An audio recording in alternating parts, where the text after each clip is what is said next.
साथियों, अभी मणिपुर में जो महिलाओं के साथ में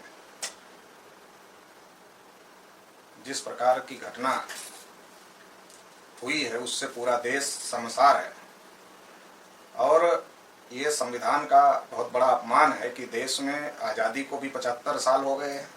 देश आज़ादी का अमृतोत्सव मना रहा है और देश में संविधान लागू है और संविधान में महिला हो, पुरुष हो, किसी जाति का हो, किसी धर्म का हो, किसी वर्ण का हो, सबको बराबरी का अधिकार है।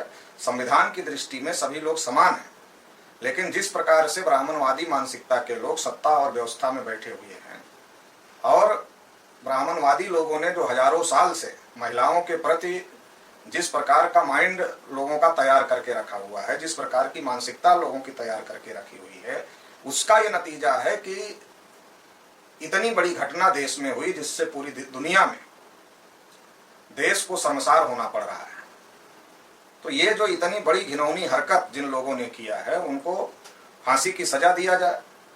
और चूंकि मणिपुर सरकार के द्वारा ही ये सारी आग लगवाई गई है और ये सारी जो हिंसा हो रही है इसके पीछे मणिपुर में भाजपा और आरएसएस की जो सरकार है वही लोग हैं। तो इसलिए जो मणिपुर की सरकार है उस सरकार को बर्खास्त किया जाना चाहिए और बर्खास्त करके वहां फिर से चुनाव कराने चाहिए।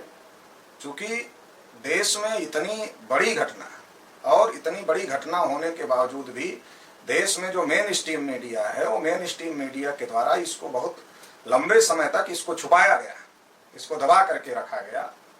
तो मीडिया पर भी लोगों ने नियंत्रण स्थापित कर लिया है और इसलिए जनता तक जो सही खबर है वो सही खबर नहीं पहुंच पा रही है। तो इसको लेकर राष्ट्रीय आदिवासी एकता परिषद ने 7 अगस्त को भारत बंद घोषित किया है। राष्ट्रीय पिछड़ा वर्ग मोर्चा की तरफ से मणिपुर की घटना को लेकर और देश भर में यूनिफॉर्म सिविल कोड की जो बात चल रही है, यूनिफॉर्म सिविल कोड अगर देश में लागू होता है तो आदिवासियों को जो विशेष अधिकार मिले हुए हैं वो अधिकार खत्म हो जाएंगे। तो उसको लेकर के भी और आदिवासियों के साथ जो तमाम प्रकार के अन्याय अत्याचार देश भर में हो रहे हैं, इन तमाम बातों को लेकर राष्ट्रीय आदिवासी एकता परिषद के जो राष्ट्रीय अध्यक्ष हैं एचएन रेपोवाल जी, उन्होंने 7 अगस्त को जो भारत बंद घोषित किया है उसको राष्ट्रीय पिछड़ा वर्ग मोर्चा की तरफ से हम लोग देश भर में समर्थन कर रहे हैं। राष्ट्रीय पिछड़ा वर्ग मोर्चा के सभी कार्यकर्ताओं को, पदाधिकारियों को, शुभचिंतकों को ये अपील है कि 7 अगस्त को राष्ट्रीय आदिवासी एकता परिषद के द्वारा जो भारत बंद घोषित किया गया उसमें पूरी ताकत के साथ में शामिल हो।